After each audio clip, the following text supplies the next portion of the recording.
when I use yoga for trauma, people can experience and unlock things in their body than just talking about it.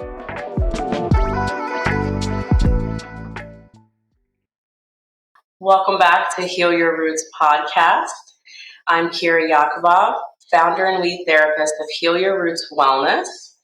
Today's topic will be covering the connections we can make to help improve and manage our health from a mental and physical approach. It'll also take us on a sensitive topic of infertility, quality of life, and accepting our worthiness despite challenges. I'm very excited to bring on Lindsay Bauer today. She's the founder of Yogology and a licensed marriage and family therapist. So thank you so much for being on today, Lindsay. Hi, thank you for having me. I'm excited to be here. Yes. So what I typically like to ask guests the first time, or the first question really is, what got you into therapy? Like, how did you become a therapist? What's kind of like your origin story of this process? So there's many stories. I feel like from different stages of life, it kind of redirected my path and my career. But I will say my parents' divorce when I was around 14 has a lot to do with it, just because it gave me perspective about relationships. Mm-hmm. I didn't know it at 14 years old, sure. Obviously, but my mom says, and I vaguely remember, you had at that time when parents went through divorce and there was custody, you had to go to group counseling. Mm-hmm. I just remember court ordered it. And I took the stance of helping other children.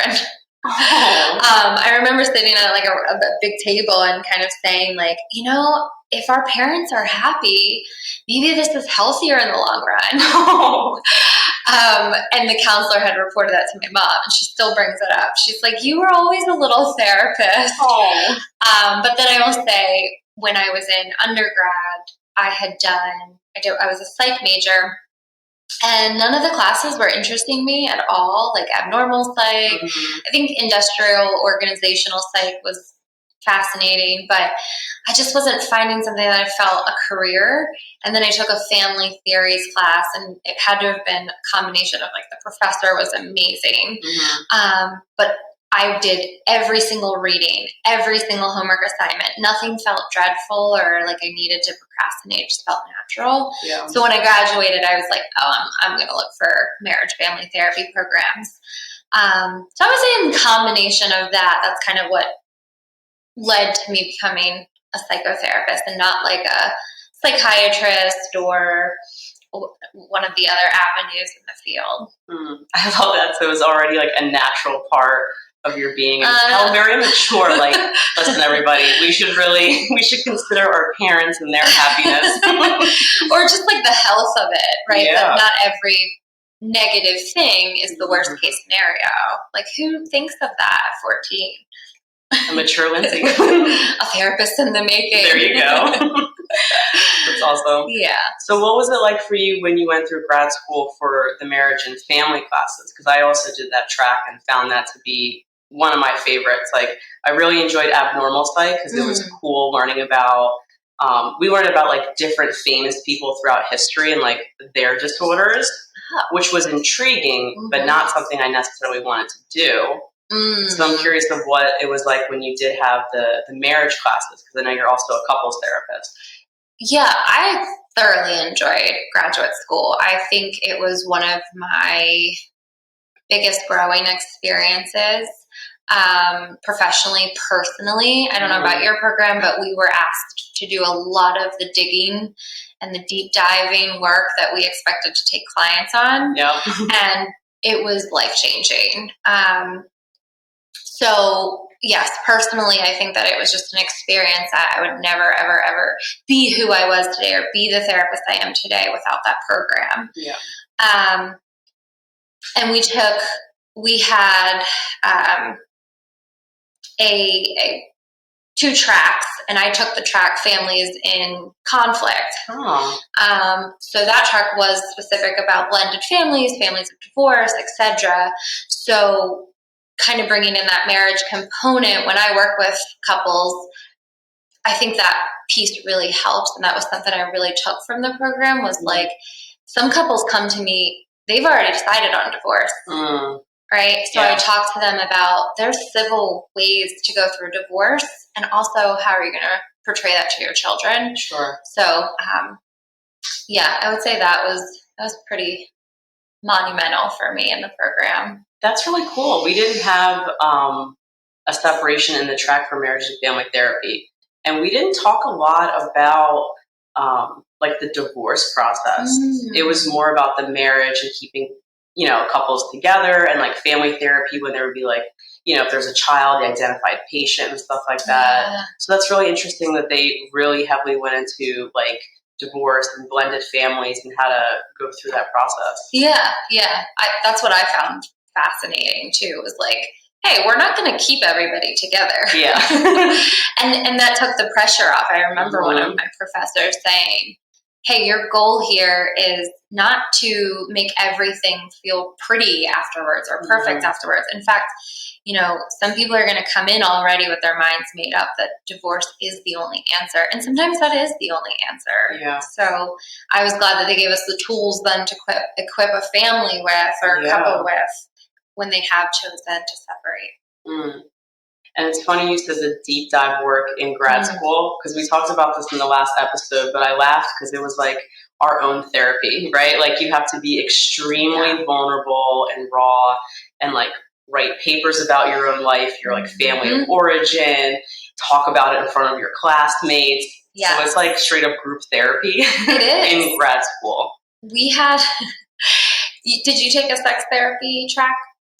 So I did postgraduate sex therapy, but we just had one human sexuality class in grad school. Okay. So we had a sex therapy track, which is not what I was on because I did the families in conflict, but we still were required, every student, to do a sex therapy class. Okay. And we had to watch porn together. Yeah, that was fun. That was something else. Talk about like group therapy, but watching porn together. It's quite an experience with professors in the room. That's so funny. I remember when I went through my program, we had to do, it was like my class was at 9 a.m. And that was like almost, not every week we would have to do that, but a lot of weeks I would be like texting my husband, my boyfriend then, was like, yeah, we're just watching like anal porn at 9 a.m. Good day. Yeah, just good day, just assessing. And for the listeners, the reason we do that is basically to normalize different types of sex, sexuality, orientations, and while you're talking to clients, because it's like sometimes it could be a taboo topic or you just feel uncomfortable talking about sex.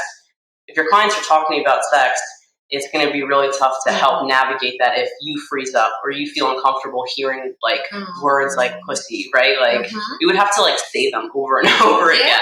I don't know if they did that in your class too.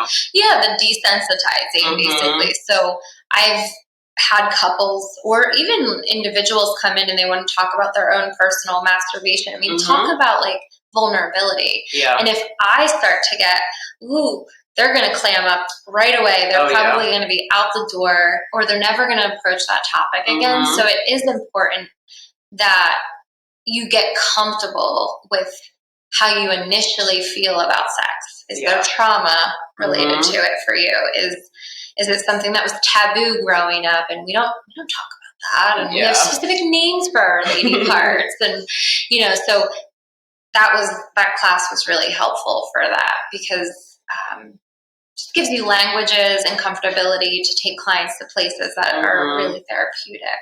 Yeah, and especially if you're working with couples, right? That's what I found. Like we only had that human sexuality class in grad school, and you work with couples and sex is going to come up, and we can't be like, oh, I don't work with that, talk to somebody else, when it's so intertwined with your relationship. Absolutely. Yeah. So speaking of that piece of it, I also know that you are a yoga instructor and that you do a lot of mind and body work, and so I'm curious if you can share a little bit about how you got into that. Absolutely. So I've always had this pull towards yoga. Not as a kid. I don't think I even knew what yoga was as a kid, but undergrad, play around with who exercised in college regularly. So if I ever did exercise, I would always be pulled towards yoga classes.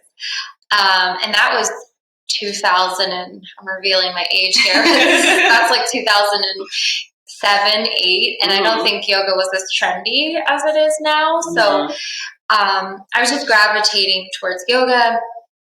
And then after graduate school, we did have illness, like I forget the name of the specific class, but it was like chronic illnesses in therapy. Okay. And that instructor started introducing mindfulness and how it can help with illnesses, anxiety, etc.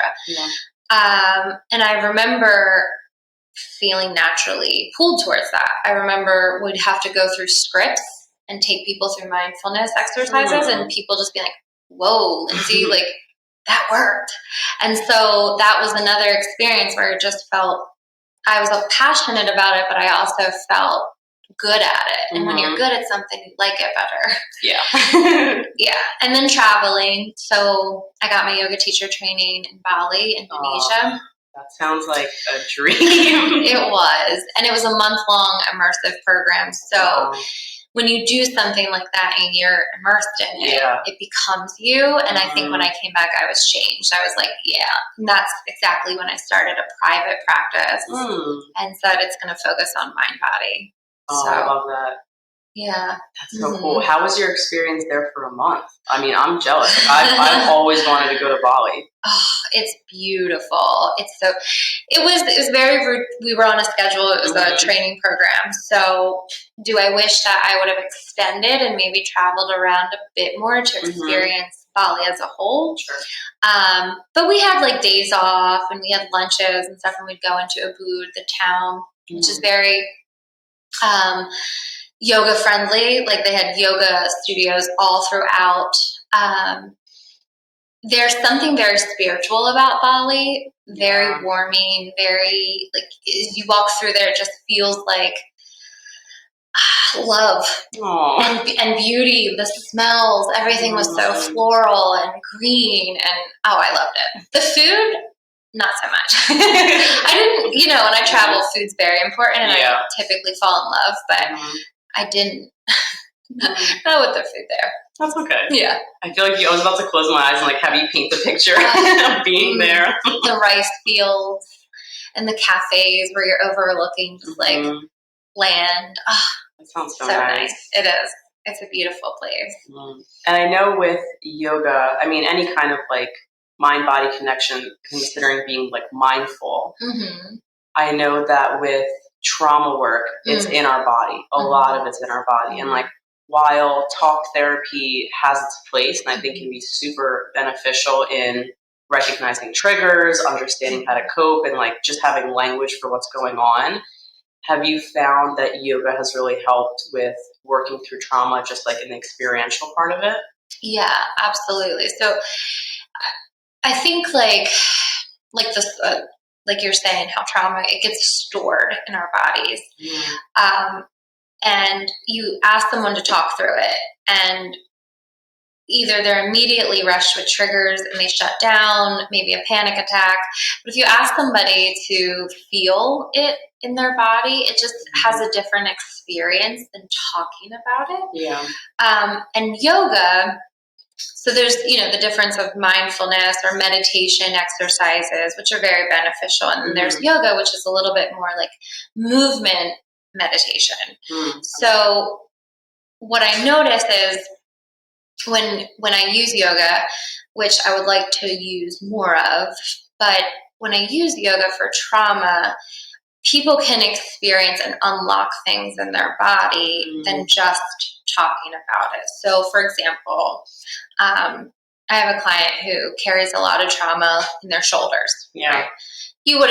If you went into a therapy office, you wouldn't expect to be talking about, my trauma's in my shoulders, right? But I get this person to think about that. Where do you feel it most? And like, my shoulders are just always tight, and it feels so uncomfortable. And when I'm triggered, they feel tight.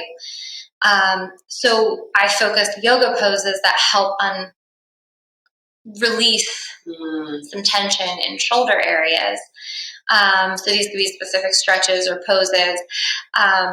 So there's a chunk of that, right? Let's go to the ailment. Let's go to the area that you're carrying trauma mostly. But then there's also the component of, like I said, mindfulness, movement. So yoga is meant to, like, you move with your breath. You stay in a pose and notice everything that comes up in that pose. And what that does is allow you to tune into your body. It allows you to tune into your struggles. It allows you to tune into so many things happening, but it also feels like nothing's happening at the same time. So you're in control.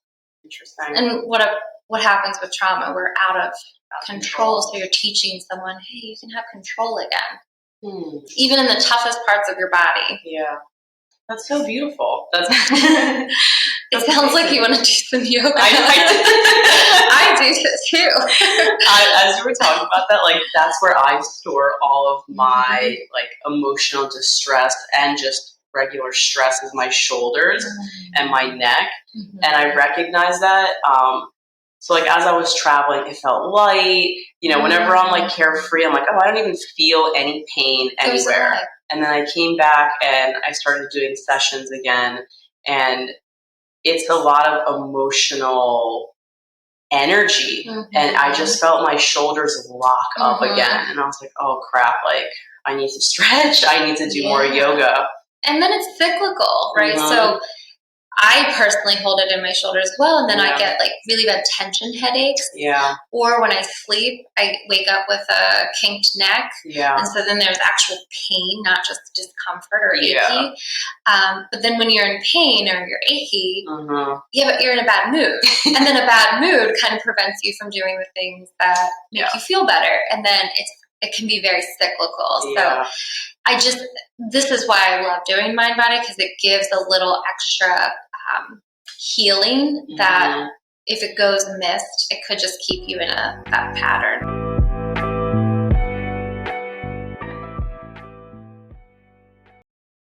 You and I met in Center City, Philadelphia, when I was renting space from you in your office, which was, I'm so sad that it's gone.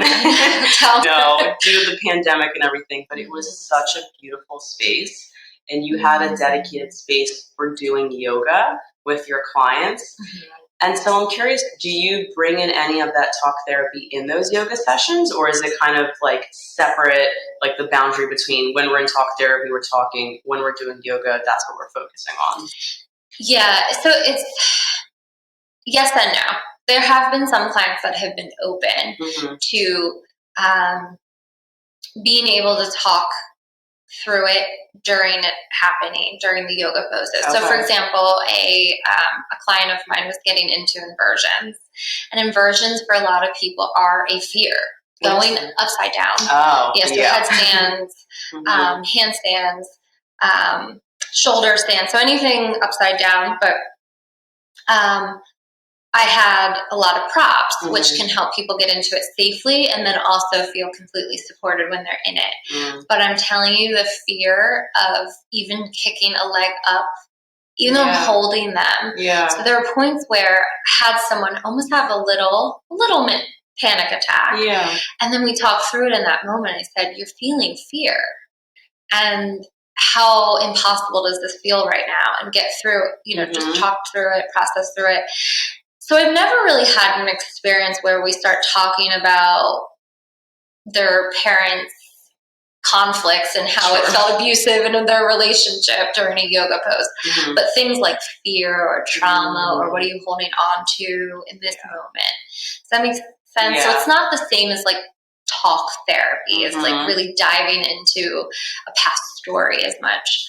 But it is kind of like, what are you feeling in this moment? Oh, do you struggle with fear through a lot of parts of your life? Do you find yourself stopping yourself when you get scared? Oh, wow. Yeah. I feel like I'm going to have to like book a session with you after this. But that's wonderful. So it sounds like it's not about the past or the future. It's more about like the experience right now. And it's still very therapeutic and like bringing that connection and having them be aware and move through it and get through it with someone that's there to support them. That's it. Yep. Yeah. That's exactly, That's awesome. Right. Well, how important is the present moment? Yeah. So this moment. Yeah. And so I know, as we talked about, you work with couples. How do you do that with couples? Like, do you do the mind, body, and yoga work with couples as well? So I've always wanted to do couples yoga, and I have not. So that is something that I'm still going to work on and expand and kind of fit into my practice in the future. It's a dream. Yeah. But mindfulness, yes, almost every session.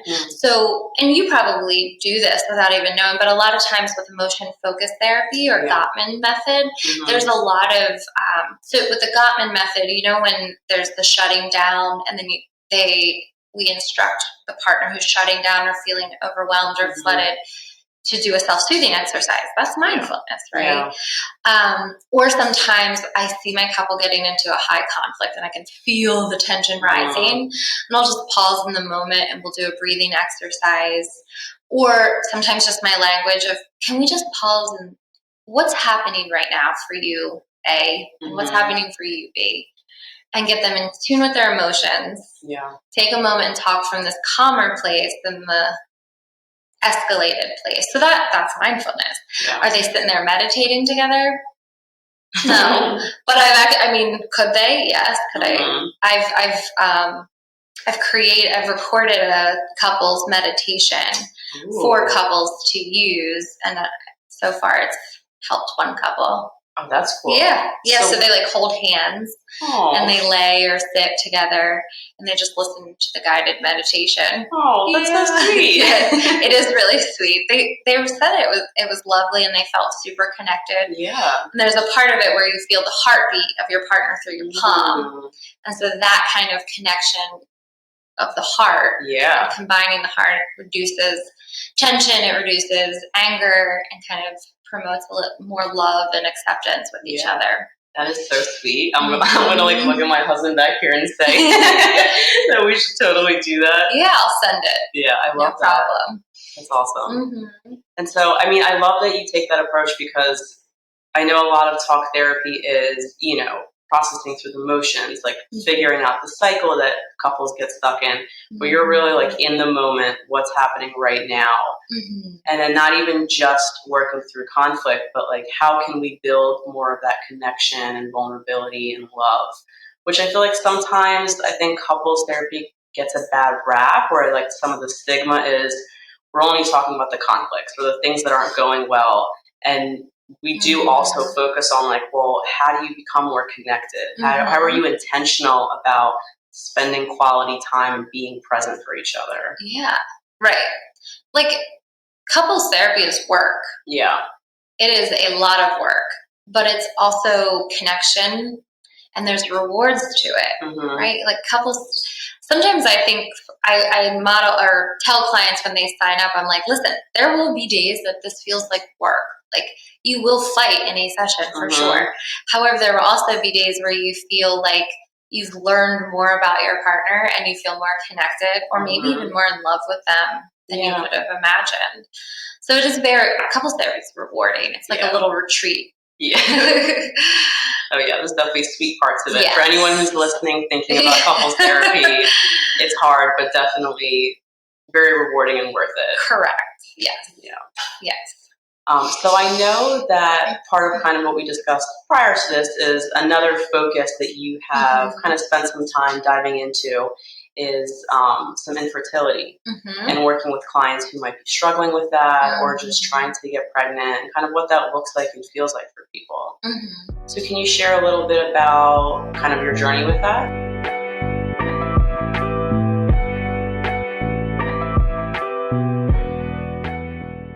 I'll start with why I came to it, why it's something that I specialize in, and that's something that I started opening my practice up to.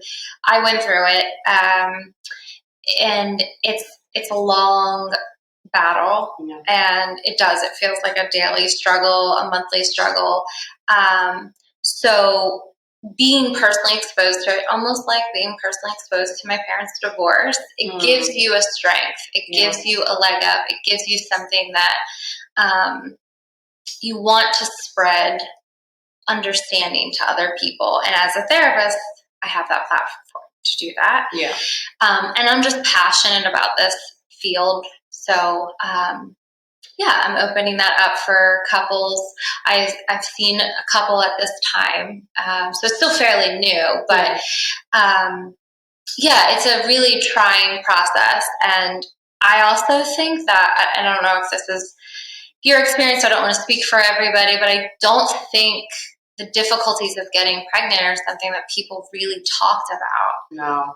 No. So I feel like it's just something that is like a silent suffering. I don't know if people feel ashamed, if there's stigma around, don't put your news out there, a combination of all those things. Yeah.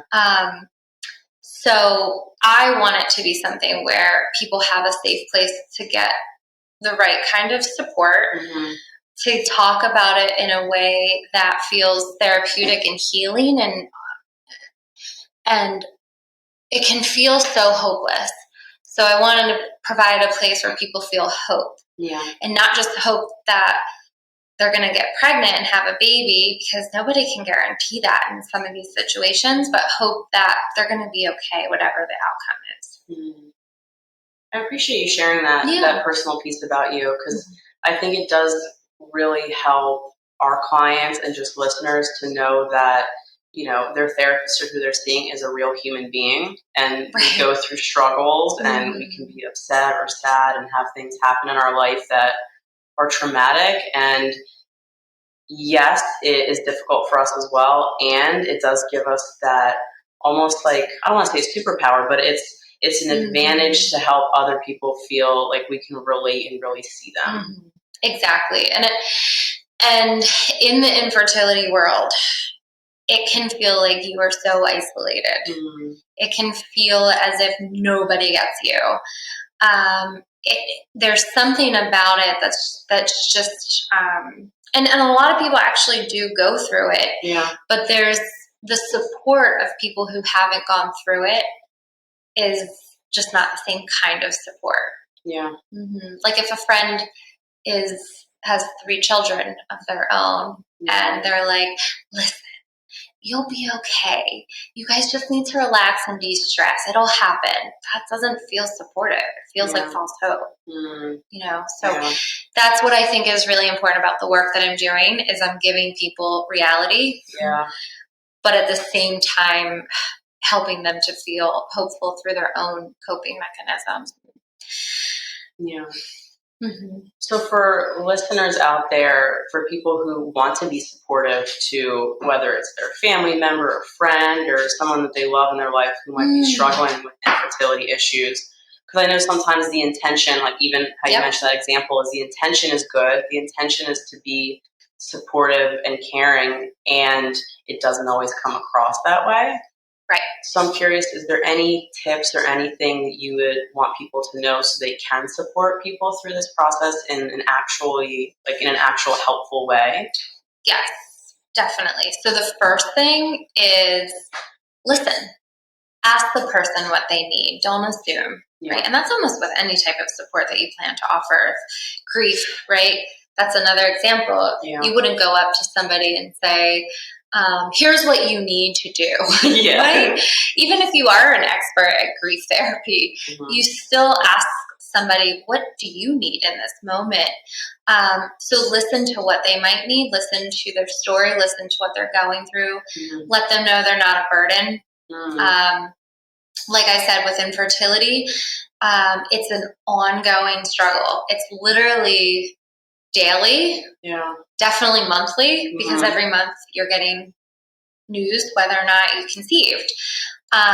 So letting someone know, hey, I'm in the long haul with you.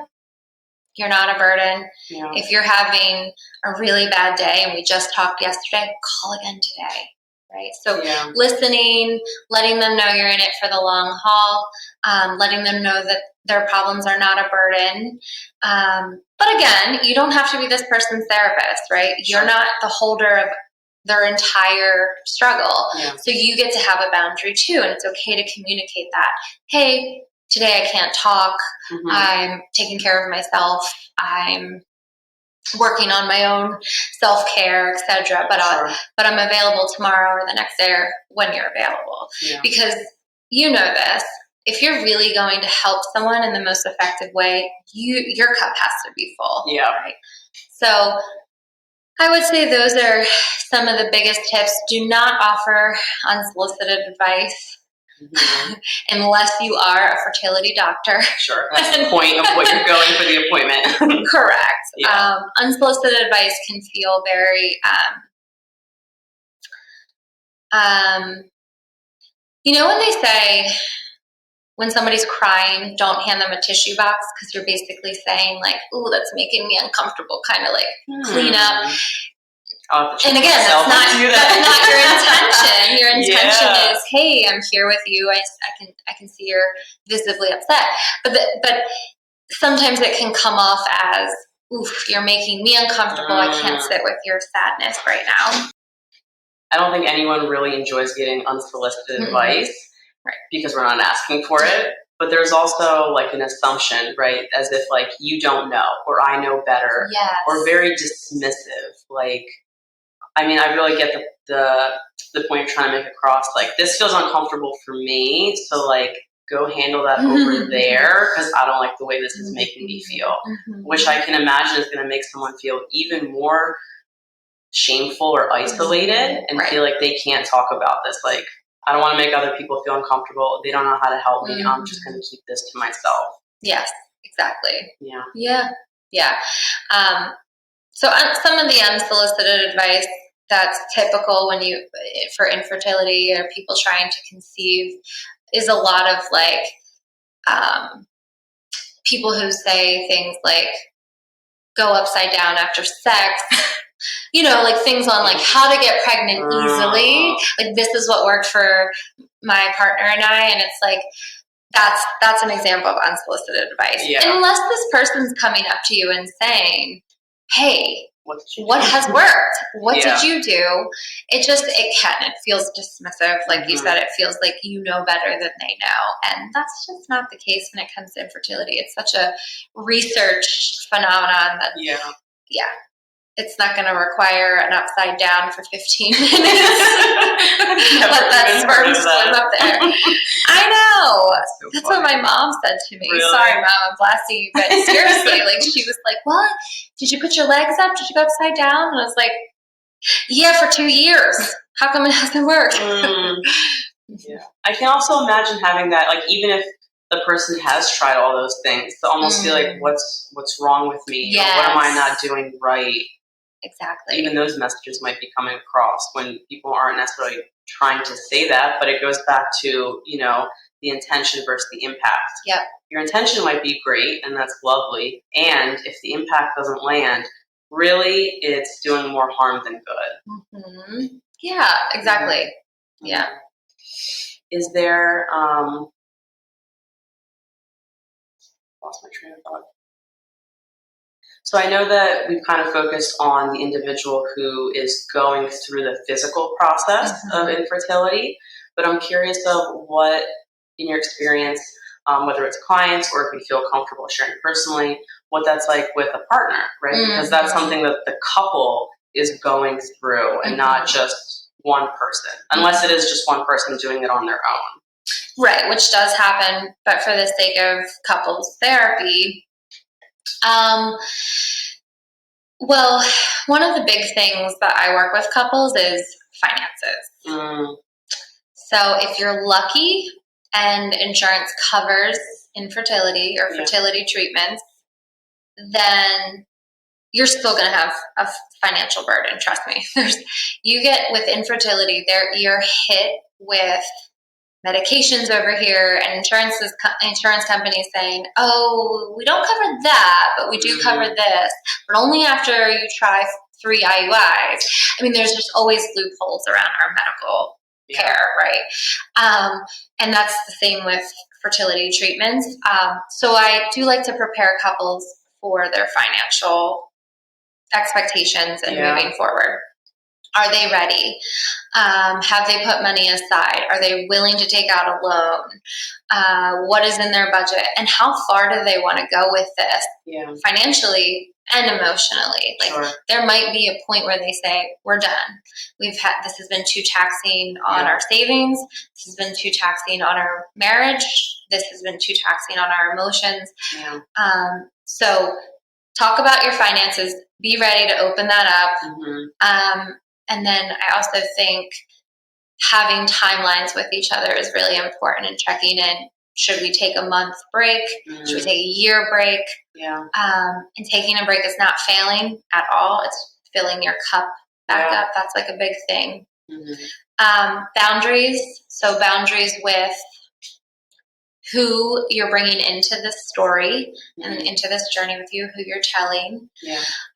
Boundary, and this is something personal, like my partner and I had to work a lot on, was I couldn't be around many women who were having kids. Yeah. I couldn't go to many baby showers. Yeah. I really struggled with that, and my partner is a super social person. He's super extroverted, gets a lot of fulfillment, and his energy, his cup is full when he goes out and socializes. So we had to do a lot of negotiating around how I could take care of myself and how he could take care of himself, but still not do everything separate. Sure. So that's something couples have to talk about. What's going to feel healing and supportive for you? What's going to feel healing and supportive for you? Yeah. Is there a compromise? Can we do this 70% of the time and this 30% of the time, 50-50? What do you both need here? Yeah. So in my experience, he was more willing to cut back on some of these events. So I was lucky. That's really powerful, though. I mean, I don't have the specialty working with clients who are struggling or going through infertility. So it's not something that I have talked to a lot of clients about. And so it's interesting to hear that negotiation piece, because I mean, it's huge in couples therapy with anything, right? But this is like even more so, because I mean, it totally makes sense. It's going to be hard to be around certain reminders or certain people or other people's joy in certain things while, you know, the person is trying to achieve this particular part of their life and journey. Exactly. Yeah. Yeah. And so the boundary piece with friends and family too is in-laws or extended family, right? And I'm a sharer, so my partner wasn't. He was kind of like, we're not going to tell people our journey. And I didn't force him, I promise.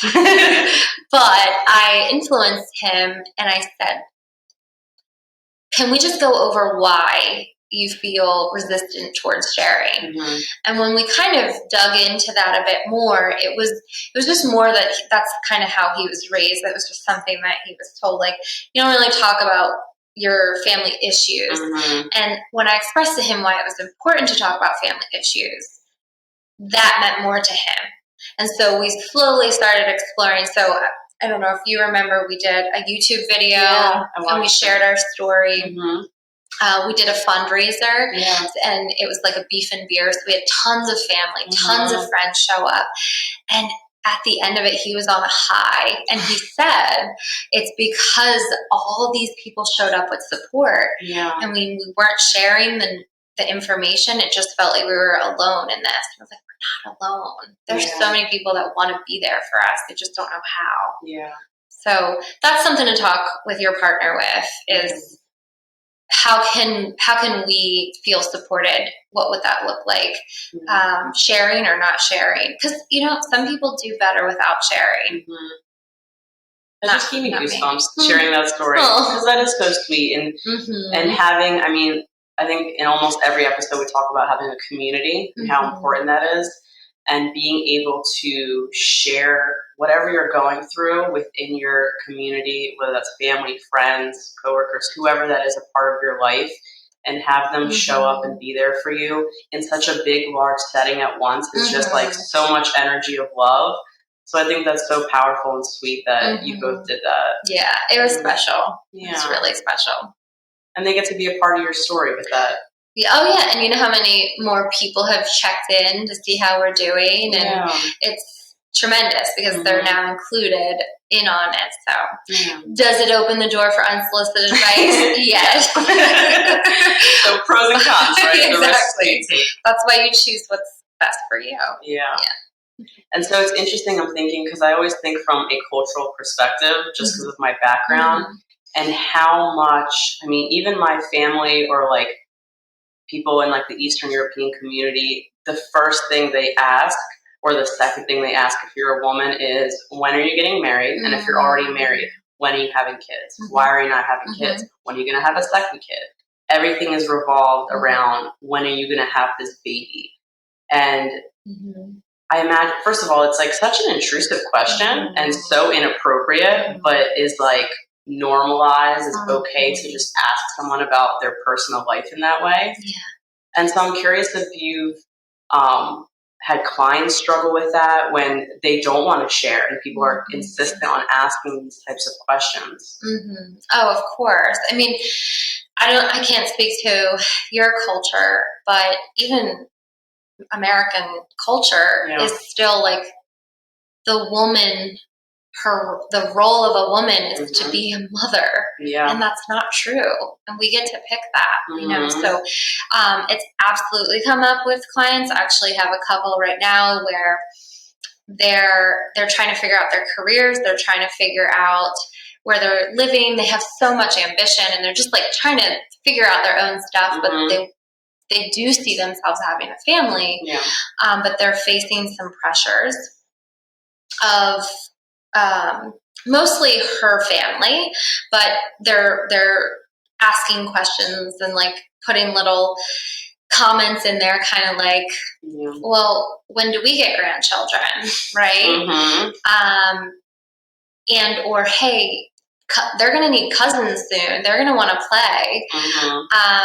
So yeah, it's happening. I think it happens a lot, and I'm not trying to be like gender specific here, but it happens a lot more to women. Yeah. I just feel like, again, that conditioning of, hey, you're a woman, you're supposed to be a mom. Yeah. Right? Don't put your career first. What are you doing? Yeah, so I do get that.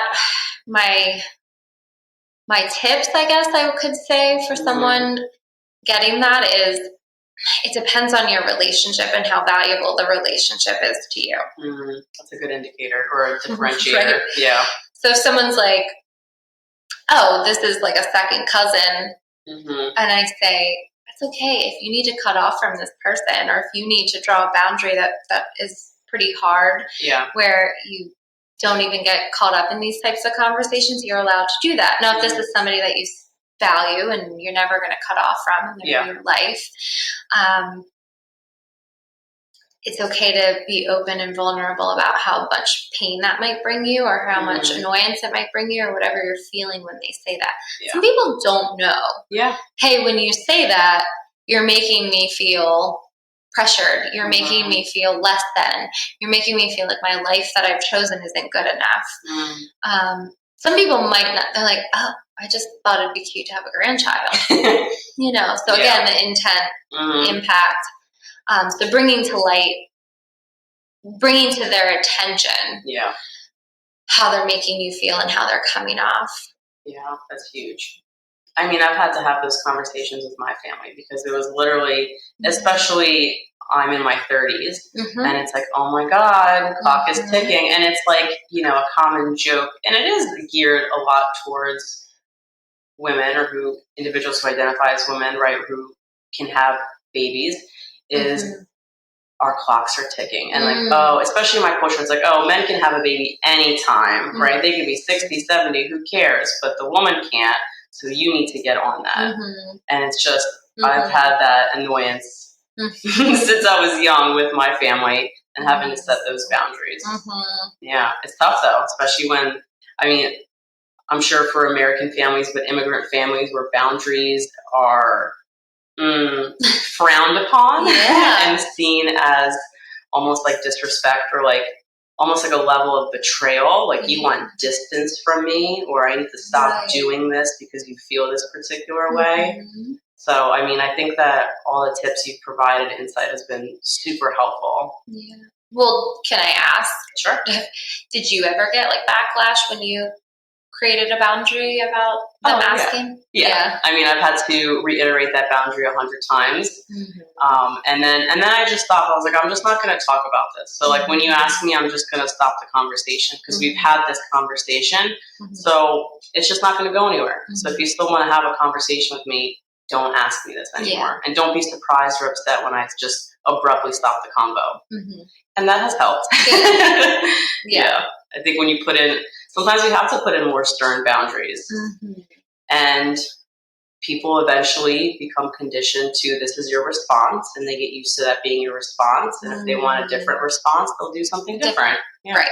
Exactly. Almost like on repeat. Right. Oh, not talking about that. Not talking about that. Not talking about that. Yeah. And then they're like, well, I guess she's not talking about that. So I gotta try a new question. Yeah, absolutely. But it's tough. I mean, this is a sensitive topic and a struggle that a lot of people go through, and having people in our life, especially our loved ones, not being as sensitive or understanding to that can be really hard. Yeah. It can be. Yeah, I remember a lot of, I did get, like, from people who didn't know me very well or didn't know what I was going through, would ask questions like, oh, when are you going to have a baby? Do you guys talk about kids? And of course, while you're going through the struggle, there's this stabbing feeling that's like, yes, we've talked about it for this many years. Yeah, we're $60,000 in debt. Of course we've talked about it. But there's a moment where you just, I don't know, you quiet yourself and you're like, yeah, that would be nice. And you just kind of appease people, you know? But it is helpful. I think it's important for listeners to know and to spread the word that we need to stop worrying so much about other people's bodies, about their future plans, about whether or not they want to fit societal roles. Like, just stay in your lane, focus on your life, and thrive. And mind your business. And mind your business. Absolutely. Yeah. So I know we're starting to come to an end, unfortunately. But I wanted to ask, is there anything that you would want to share to listeners, like outside of this, outside of like your role as a therapist or yoga instructor, anything about yourself that is something fun or that you like to do outside of work and everything? Yes, sure. Because as you asked that, like at first I was like, oh my gosh, I will say since the pandemic, I've been a bit of a hermit. Same. And it feels inauthentic. It feels nice, but at the same time feels a little like, who am I? Right? But the first thing that came to mind was traveling. Yeah. I can't tell you how much healing I have done traveling. And it doesn't have to be yoga training. I have traveled and immersed myself in a new language and been scared shitless. I have traveled to places where I looked like no one. I've traveled to places, it's just, that has been my biggest growing experiences and healing experiences and connecting to who I am and who I ever wanted to be. I need to do more of it. I wish like flights and traveling wasn't as bad and difficult as it is, and I wish COVID never happened, but it is what it is. But yes, that's just something that I even say that to clients. You know, sometimes they're like, how do you find purpose? Some of those big questions. And like, can't tell you how to find it, but I'll tell you something that's really worked for me. It's every single time I've traveled. Not like a weekend getaway. I mean, like those, you know, international trips and feeling like the world is way bigger than you and your problems. Yeah. Right. I agree. I absolutely love traveling. I think being outside of your box and your norm and just being like in a whole different world around different people who live in a very unique way that's not the same, and just like learning that perspective and trying new food and experiencing the scenes and the weather and getting to know like local people and not doing as much touristy stuff is it is healing. I think that's like soul journey kind of stuff. Absolutely. Right. Like I always imagine if you're going through like a crisis or a tragedy, that's something like a reset button. When you're ready, that's not something you just go, okay, I'm going to get my depressed self out of bed and go do it tomorrow. That's not feasible and practical. But when you're ready, it's waiting for you, and it's beneficial. Yeah. And you learn so much about yourself. Oh, yeah. Oh, yeah. Do you journal when you travel? You know, I always think about doing that because I have so many thoughts and so many reflections, but I don't end up actually journaling.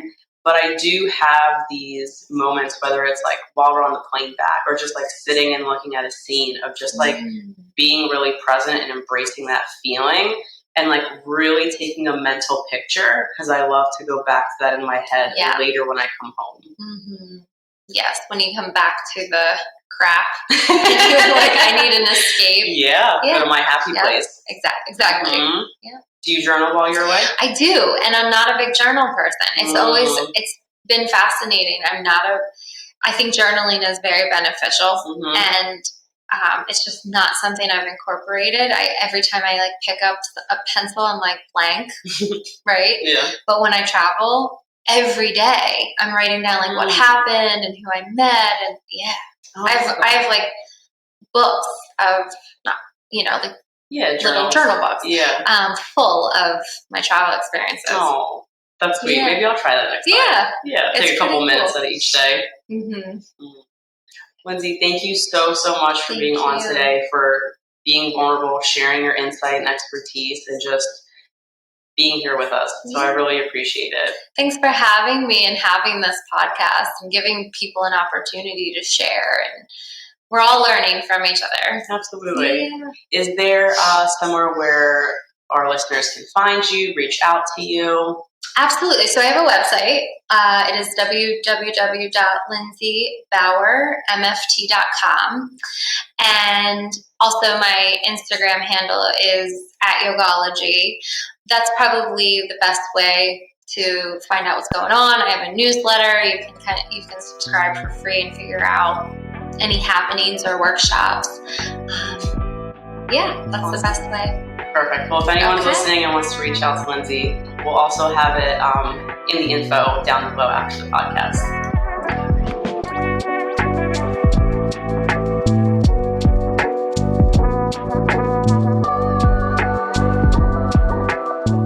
This is a Bivesta production.